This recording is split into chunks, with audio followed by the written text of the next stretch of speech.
Hello everyone, welcome to the channel the UTC ચેનલમાં આપ સૌનું હાર્દિક સ્વાગત છે।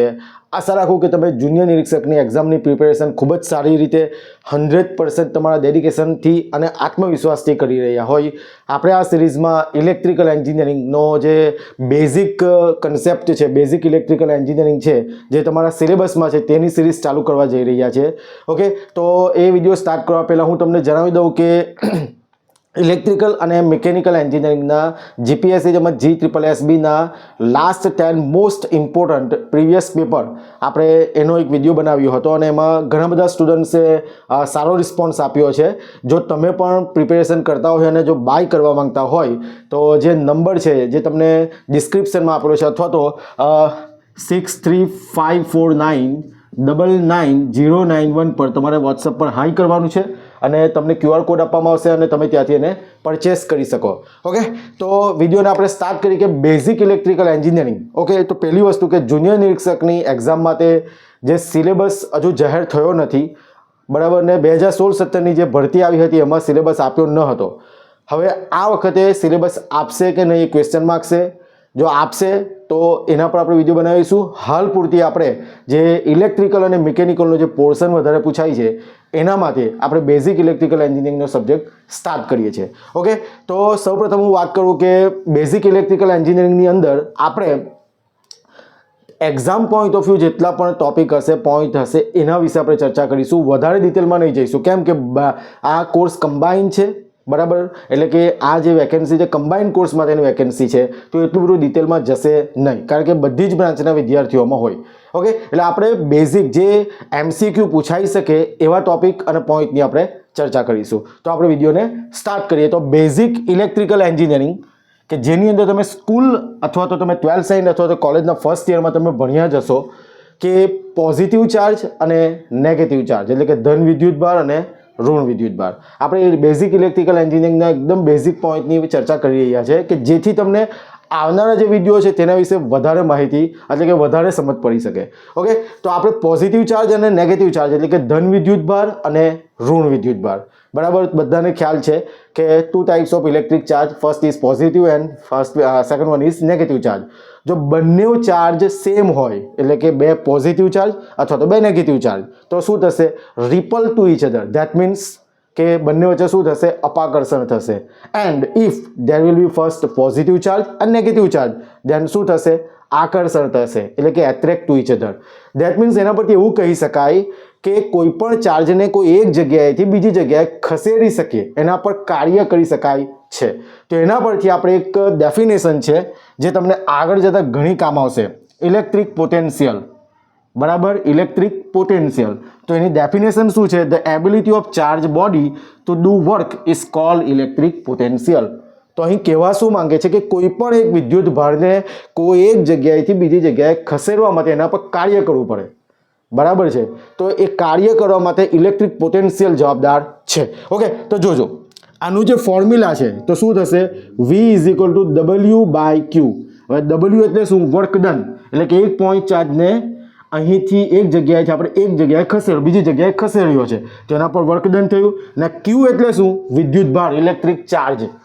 એક્ઝામમાં ક્વેશ્ચન MCQ હોઈ શકે, what is the unit of electric charge? તો શું આવશે?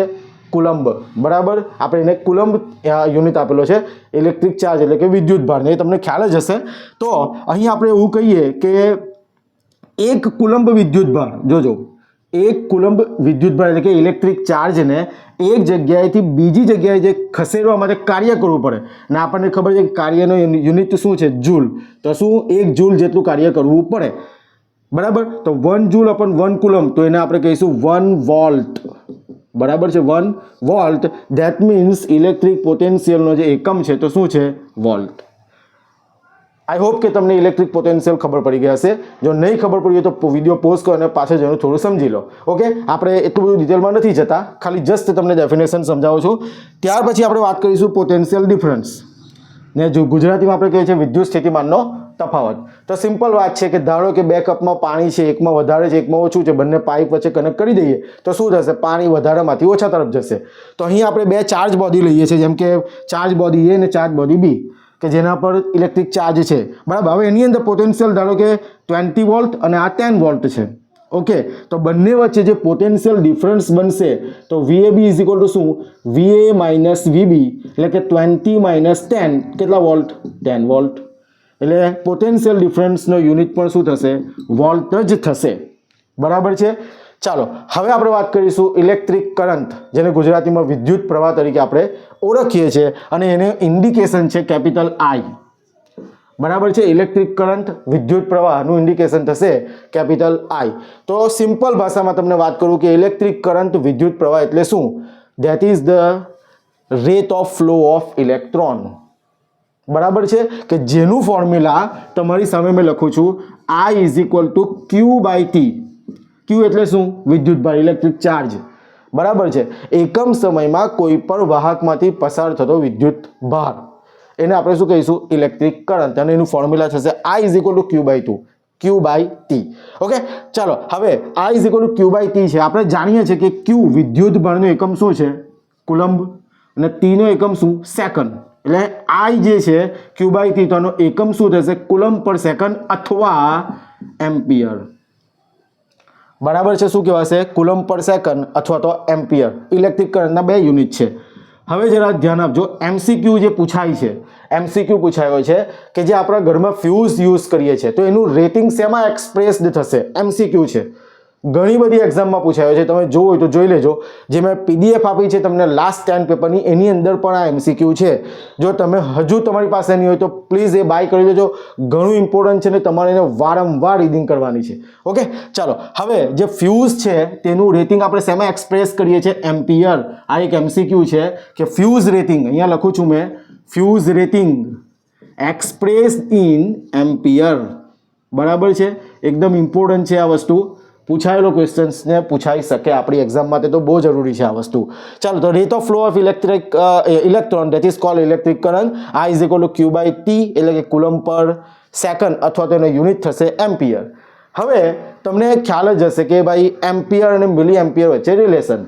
તો કઈ રીતના? તો જોજો, 1 એમ્પિયર ઇઝ ઇક્વલ ટુ શું થશે? બોલો, મિલી એમ્પિયર. એમ્પિયર અને મિલી એમ્પિયર. તમારે મને એમ્પિયર અને મિલી એમ્પિયર વચ્ચે રિલેશન કહેવાનું છે.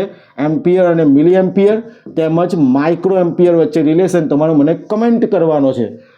હોઈ શકે આ MCQ હોય, કારણ કે તમે સ્કૂલમાં અથવા તો કોલેજના ફર્સ્ટ યરમાં ભણેલા જ હશો, તો તમારે મને આનું કમેન્ટ કરવાનું છે કે એમ્પિયર, મિલી એમ્પિયર અને માઇક્રો એમ્પિયર વચ્ચે રિલેશન શું છે. ઓકે, ચાલો હવે ત્યાર પછી વાત કરીએ છીએ EMF એટલે કે ઇલેક્ટ્રોમોટિવ ફોર્સ. બરાબર છે. Electromotive force, EMF. હવે સિમ્પલ વાત છે, હું તમને એના પહેલા તમને ઇલેક્ટ્રિક સર્કિટ વિશે વાત કરું. ઇલેક્ટ્રિક સર્કિટ એટલે કે આપણે જેમ કે અહીં એક વસ્તુ છે, આ એક બલ્બ છે. બરાબર છે. અહીં એક સ્વિચ મૂકેલી છે, ના આપણી battery, plus and minus. Simple. હમણાં આ સ્વિચ ઓપન છે એટલે આની અંદરથી કરંટ ફ્લો થશે નહીં. બરાબર છે. પણ જેવી આપણે સ્વિચ ક્લોઝ કરીશું એટલે કરંટ ફ્લો થાય અને બલ્બ ગ્લો કરશે. તો આ કહેવાશે ક્લોઝ ઇલેક્ટ્રિક સર્કિટ. અને જો સ્વિચ ઓપન હોય તો એને જ્યારે કરંટ ફ્લો નહીં થાય તો એને શું કહેવાય? Open electric circuit. તો હવે સિમ્પલ વાત છે, કરંટને ફ્લો થવા માટે કંઈક તો ફોર્સ જોઈએ. ખ્યાલ આવે છે તમને? કરંટને ફ્લો થવા માટે કંઈક તો ફોર્સ જોઈએ. તો કયો ફોર્સ આપીએ છીએ? આયરો બેટરી દ્વારા. તો that is electromotive force, EMF. બરાબર છે. The force which cause current to flow in the circuit is called EMF. અને એને આપણે ઇન્ડિકેટ કરીશું E થી, અને આનો યુનિટ પર શું છે? વોલ્ટ. બરાબર છે. ચાલો ત્યાર પછી વાત કરીએ રેઝિસ્ટન્સ. કેપિટલ R થી ઇન્ડિકેટ થશે અને ગુજરાતીમાં અવરોધ તરીકે ઓળખવામાં આવે છે. સિમ્પલ ડેફિનેશનમાં ધ્યાન રાખીએ, oppose to flow of current. જ્યારે વાહકમાંથી કરંટ પસાર થાય તેનો અપોઝ કરે. સિમ્પલ હું તમને જણાવું, લાકડું છે અને એક લોખંડ છે, તો શેમાંથી કરંટ વધારે ફ્લો થાય? લોખંડમાંથી. તો એવું શું છે લાકડામાંથી કે નથી ફ્લો થતું કરંટ? તો એની રેઝિસ્ટિવિટી બંનેની અલગ અલગ છે, રેઝિસ્ટન્સ અલગ અલગ છે. જેમ કે દરેક મટીરિયલ, દરેક બોડી, આપણી બોડીનો પણ રેઝિસ્ટન્સ હોય. બરાબર. તમે જોયું હોય તો આપણે જ્યારે અર્થિંગ કરીએ ઘરનું, ત્યારે જે જમીનમાં વાયર આપણે નાખીએ છીએ, અથવા પ્લેટ અર્થિંગ અથવા પાઇપ અર્થિંગ, તો એની અંદરમાં મીઠું નાખવામાં આવે, સોલ્ટ, કોલસો નાખવામાં આવે. કેમ? તો જમીનનો રેઝિસ્ટન્સ ઘટાડવા માટે, કે જેથી આપણો ફોલ્ટ કરંટ, લીકેજ કરંટ હોય ઇઝીલી જમીનમાં જતો રહે. તો રેઝિસ્ટન્સની સિમ્પલ ડેફિનેશન જોઈએ હમણાં ખાલી. Oppose to flow of current, જે કરંટ ફ્લો થાય છે, જે ઇલેક્ટ્રોનનો ફ્લો છે તેને અપોઝ કરે, અને એનું જે ઇન્ડિકેશન છે બરાબર તે શું છે? આર, અને એનું એકમ છે ઓમ અથવા ઓમેગા. યાદ રાખજો, ઓમ અથવા તો ઓમેગા. બરાબર છે. ચાલો હવે આનું સિમ્પલ એક ઓમ્સ લો છે, V = IR પરથી આપણે કરીએ છીએ કે R = V/I. આ પણ તમારે એક ફોર્મ્યુલા યાદ રાખવાનું છે, વોલ્ટ અપોન એમ્પિયર, રેઝિસ્ટન્સનો યુનિટ. V = IR પરથી આપણે શું કરીએ છીએ? R = V/I, શું? Volt upon ampere. બરાબર, આપણે એક ફોર્મ્યુલા યાદ રાખવાનું છે તમારે. અને બીજું ખાસ ફોર્મ્યુલા યાદ રાખવાનું છે, R = ρl upon A. R એટલે રેઝિસ્ટન્સ, L એટલે લેન્થ ઓફ કંડક્ટર, કંડક્ટર એટલે આપણે કોઈ પણ એક લોખંડનો સળિયો લઈ લઈએ ધારો કે, તો લેન્થ ઓફ કંડક્ટર, અને A એટલે એરિયા ઓફ કંડક્ટર. તો રો શું છે? તો આની રેઝિસ્ટિવિટી, ગુજરાતીમાં એને કહેવાશે અવરોધકતા. ને ઘણી બધી વખત રેઝિસ્ટિવિટીનો યુનિટ પૂછાઈ ગયો છે, તો હું રેઝિસ્ટિવિટીનો યુનિટ તમને અહીં લખીને બતાવું છું. તો પહેલાં તો સબ્જેક્ટ બનાવી આપણે રોને, તો શું થશે? રો = A આ તરફ આવે તો R × A અપોન L. જોજો ધ્યાનથી. હવે રેઝિસ્ટન્સનો યુનિટ મેં તમને હમણાં કીધું શું? ઓમેગા. અને એરિયાનો યુનિટ શું? Metre square. લેન્થનો યુનિટ શું? મીટર. મીટર કેન્સલ, તો શું બચ્યું? ઓમ × મીટર. તો રેઝિસ્ટિવિટી દરેક મટીરિયલની અલગ અલગ હશે, અને એનો યુનિટ છે ઓમ × મીટર. ઓકે, ચાલો એક બીજો MCQ પૂછાઈ શકે કે જે રેઝિસ્ટન્સ છે નીચેનામાંથી શેના પર ડિપેન્ડન્ટ છે? તમને 4 ઓપ્શન આપી દઈ. તો લેન્થ ઓફ કંડક્ટર પહેલો ઓપ્શન, જોજો આ ફોર્મ્યુલા જે આપણું છે R = ρl/A. બરાબર છે. તો આની ઉપરથી ક્વેશ્ચન પૂછાઈ શકે કે કોઈ કંડક્ટરનો રેઝિસ્ટન્સ નીચેનામાંથી શેના પર ડિપેન્ડન્ટ છે? ઓકે, તો શું? Length of conductor, yes. Area of conductor, yes. Resistivity of conductor, ρ, yes. અને ઓપ્શન ડી બીજું કંઈ આપી દે તો તમારો આન્સર ડી આવશે. Sorry, D all of the above કીધું હોય તો શું આવશે? A, B અને C ત્રણ આવશે. અચ્છા, નથી ડિપેન્ડન્ટ એવું કીધું તો ઓપ્શન ડી આવશે, કે જેમાં બીજું કંઈક વસ્તુ હશે. તો આ ફોર્મ્યુલા તમારે યાદ રાખવાનું છે. આશા રાખું કે તમને ખ્યાલ આવ્યો હોય બધા પોઈન્ટ. હવે જે રેઝિસ્ટન્સના સિરીઝ અને પેરેલલ કનેક્શન છે તે આપણે નેક્સ્ટ વિડીયોમાં જોઈશું.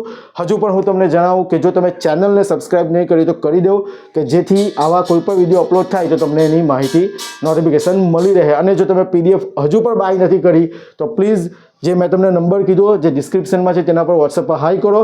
તમને QR કોડ આપવામાં આવશે અને તમને PDF ટૂંક જ સમયમાં મળી જશે. Thank you very much.